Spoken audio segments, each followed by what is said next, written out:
tells us in the Quran, we won't read it all, but I'll say to you this, go look it up. In the Quran, chapter 8, ayat 24, that Allah said, he said this to Muhammad, to us, to Muhammad, the prophet. He says, this is a religion that calls people to life. He said, why won't they answer the call to life? Look it up, we just don't have time to read it. Chapter 8, ayah 63. Muhammad the prophet is calling you to that which gives you life. Now here's the piece for everybody. We hear adhan every day, 5 times a day, right? And iqamah.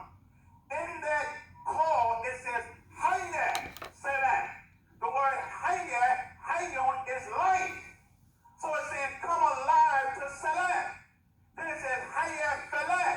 And as a result of coming alive to prayer, then you have a successful life. So it says, hayya, salat. That's the call. The first of statements, Allah is great, Muhammad is the messenger. Then it says, hayya, salat. Come alive.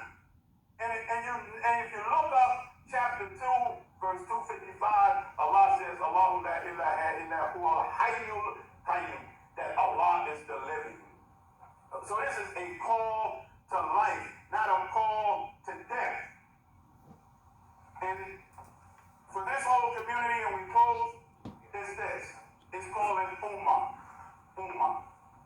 And the word ummah is connected to the word for mother. Ummah is community, right? Ummah. The word for mother is ummi. My mother is this. So we'll look at our community just as we look at the mother. And the mother is one who does what? That produces life. That contains life. That preserves life. That feeds and nourishes and develops life. And then once the life comes out of here, maintains the life, right? That's So that's to tell us that the ummah is a place that develops good, new, healthy life, and is about preserving life, not destroying life and promoting death. So Muslims always condemn the call for death, the call for suicide, the call for killing innocent people. No, this is a religion of life. It calls us to life. Allah is not called to death. He's called Al-Hayyu. That's one of his attributes, the living. And that's what Muslims want, life and good life. And that's what this religion is about. We are not about destruction. We are not calling for the death and destruction of America or anything else. We're just calling for freedom, justice, and equality for all people to live together in harmony. And our doors are open to everyone. We have nothing to hide. So, dear believers, we have to close. We have the guests here, and we welcome the New Jersey State Attorney General. He's here with some of his staff members, and we welcome the State Attorney General, which we all was aware of the situation the NYPD spying, right? And it was the NYPD. And that brought about certain reactions from the Muslim community. And as a result of that, the New Jersey law enforcement, who in our eyes, people's eyes, because it happened in New Jersey, they had to step up because it looked like they was implicated in some way. But they've done nothing. I can tell you as an imam and being a part of it, they've done nothing but try to help reestablish the trust between the Muslim community and New Jersey law enforcement. And we've had meetings with them, very productive meetings. They form a committee, outreach committee, to try to get to know the community better. And we appreciate the fact that the Attorney General was here to familiarize himself with our community and to see us, to meet, to greet, and God willing, he'll make some statements, make some comments, etc. He's here. And to me, that's a good sign. That's a big sign for us. So what we're going to do, first of all, we welcome our guests, always. And they see what Muslims are really about, what Jummah is about. But what we're going going to do, we're going to have our prayer, which is the format of the Juma. And no matter what, to the Attorney General and everybody, we do what we do the way we always do it. So we say we have nothing to hide. So this Juma is the same way it would have been if you was not here. They know that. So we don't change like that because when we say we have nothing to hide, this is us. This is us. So what we're going to do, as we always do, we'll make this salat. And there's 5 prayers. The ask is so close, we'll go into that. That'll be another 5 minutes. Then after that, in between there, you meet, greet, however you want to do it, then you come up, make comments, etc., etc., etc. But this is what it is about. And dear believers, we pray that Allah will guide us, protect us, have mercy on us. ربنا آتنا في الدنيا حسنة وفي الآخرة حسنة وقنا عذاب النار. الحمد لله رب العالمين. And dear believers, please stay back for this. Alhamdulillah. Up here, somebody. Ikama salat. Your celebration here today.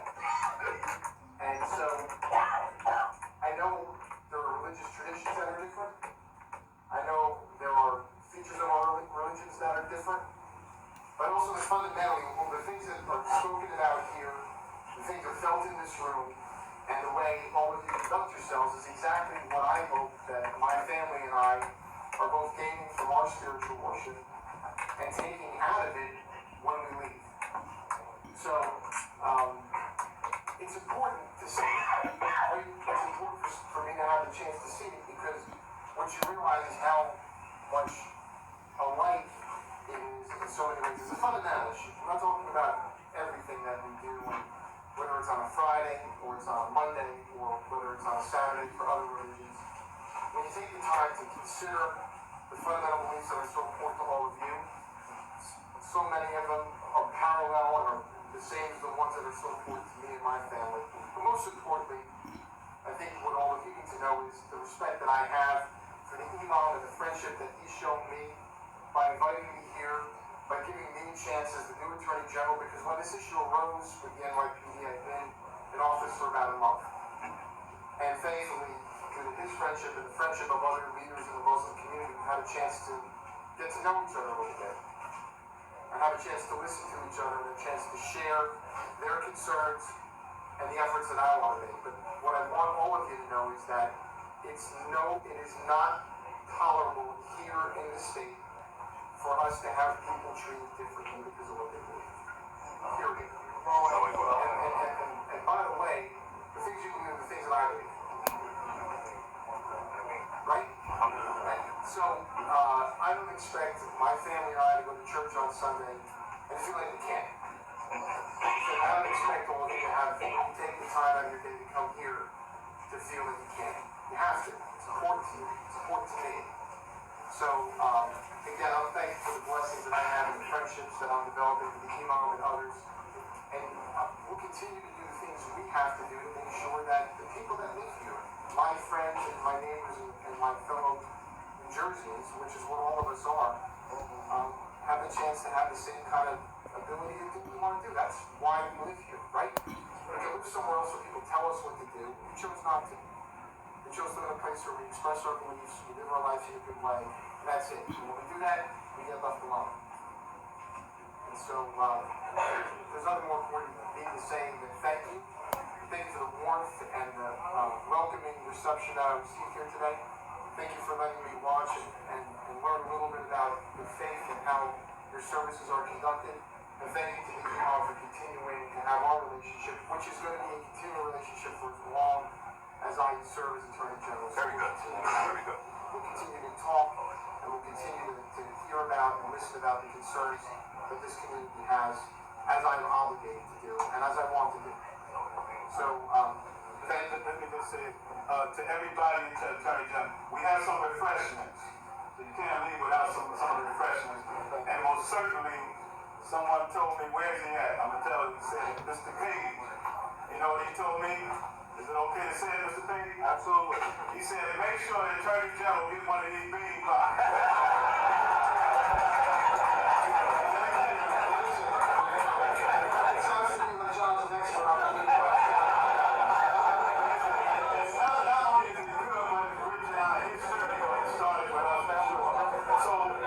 To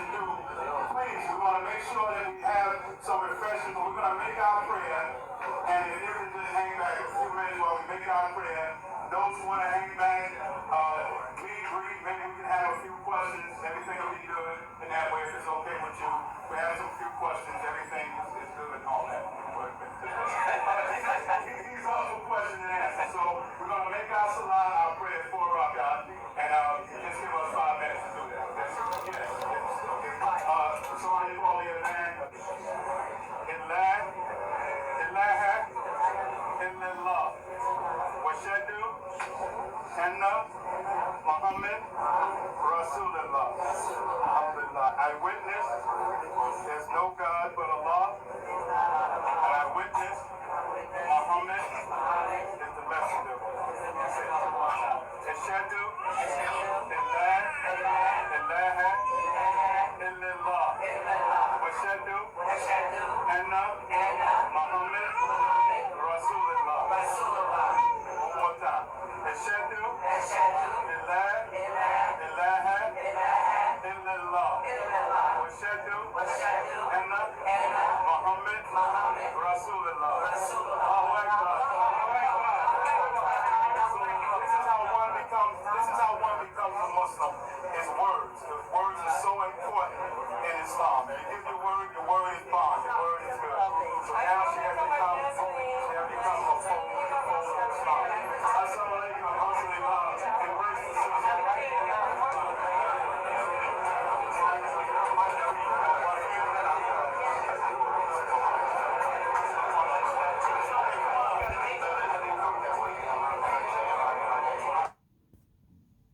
All of this happened in 2012, a result of how we handled our dawah efforts when it was discovered that New Jersey Masjid Ibrahim was under surveillance, was spied upon by NYPD. But my most important point here is showing us some of the results of our dawah efforts in that time and always, which is so important.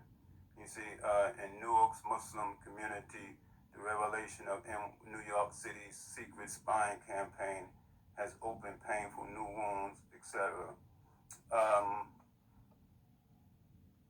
And this is a very important magazine here. We ended up in a story, full story here, of Islam in Newark, in New Jersey. And this magazine here, it still comes out, New Jersey Monthly magazine. You know him, he's been around a long time. They came and covered Masjid Ibrahim as well. Tonight, is or is not extremism a threat? Tonight, is or is not extremism a threat in America's Muslim community? One outspoken Muslim American says it is. The only way to inoculate Muslims against radicalization is to teach them that they can purely identify with America. But critics worry that Muslim Americans are being unfairly singled out.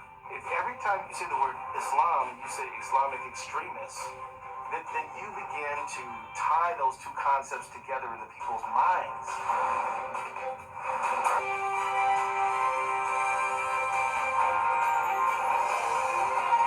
Good evening.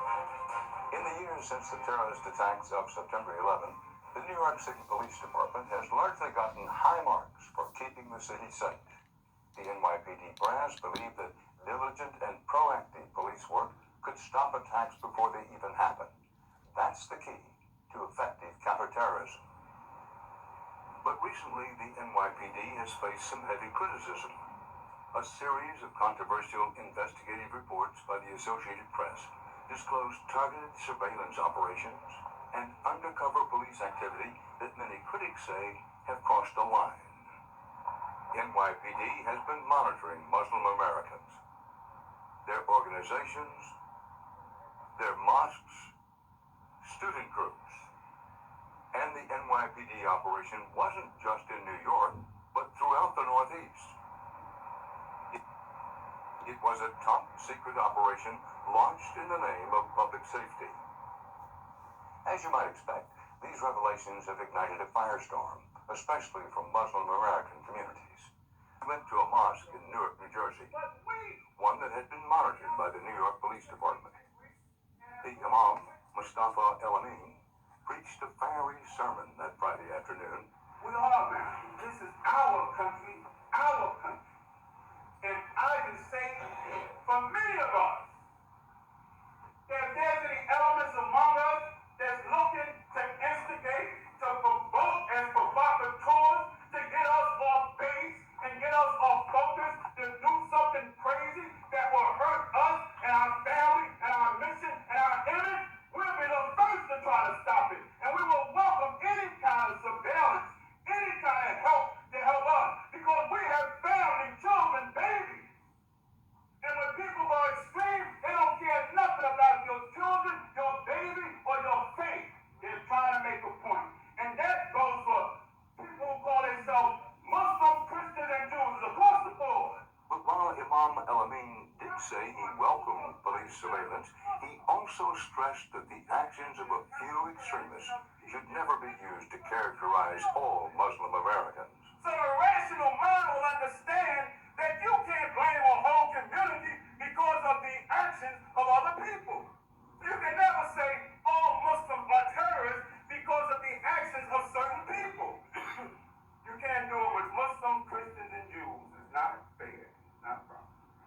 And that is one of Congressman Ellison's chief worries, that surveillance tactics like the NYPD's could be viewed as antagonistic and thus undermine counterterrorism efforts by alienating the very people who can help the most. I think law enforcement needs to be aware that their best allies to stop Muslim radicalization, violent radicalization, is the Muslim community. In America, we cannot police people's thinking. We cannot tell people to not think the thoughts of a Ku Klux Klaner or a neo-Nazi or a peace and justice advocate or an environmental advocate. We can't police what people think. In America, people can think whatever they want to think. What they cannot do is hurt other people as they do it. Could get you to a diabetic specialist if you wanted. As for Dr. Jasser, he told us that whatever people may think of him and his message, he believes this country needs to have a far more open and honest debate. If I can't argue these ideas with my American Muslim colleagues and friends and begin to figure out who's right and wrong and which direction into the future we want to take as Muslims in America, then I might as well be living in Syria, where people are getting shot in the streets for their opinions. Brian Michael Jenkins says that while he also welcomes the debate, we cannot let our fear obscure the principles upon which this country was founded. 9/11 was a terrible tragedy. 9/11 did not bring down the Republic. Al-Qaeda will not bring down the Republic. Any future terrorist threat is not going to bring down this nation. That's something only we can do. That's our choice. Muslims in America is an important and complicated topic. We will continue to report on it. Now, when we needed, we went to a mosque in Newark, New Jersey, one that had been monitored by the New York Police Department. The Imam, Mustafa El-Amin, preached a fiery sermon that Friday afternoon. We are, man. This is our country, our country. And I can say, for many of us, that if there's any elements among us that's looking to instigate, to provoke, and provocateurs, to get us off base and get us off focus, to do something crazy that will hurt us and our family and our mission and our image, we'll be the first to try to stop it. And we will welcome any kind of surveillance, any kind of help to help us, because we have family, children, babies. And when people go extreme, they don't care nothing about your children, your baby, or your faith. They're trying to make a point. And that goes for people who call themselves Muslim, Christians, and Jews across the board. But while Imam El-Amin did say he welcomed police surveillance, he also stressed that the actions of a few extremists should never be used to characterize all Muslim Americans. So the rational mind will understand that you can't blame a whole community because of the actions of other people. You can never say all Muslims are terrorists because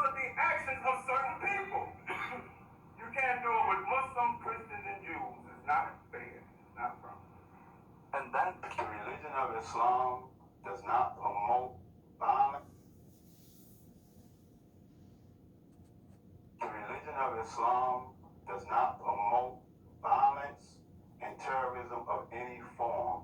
The Quran condemns it. And we as Muslims in America, we appreciate the rights and privileges that are afforded to us based upon the Constitution. And in our religion, we are to believe in all of the prophets, Jesus, Moses, Abraham, and we are to invite people with wisdom and sure, and we ain't going nowhere. This is an ad that I paid for a part of my Dawa efforts. It ran on CNN and some other major stations.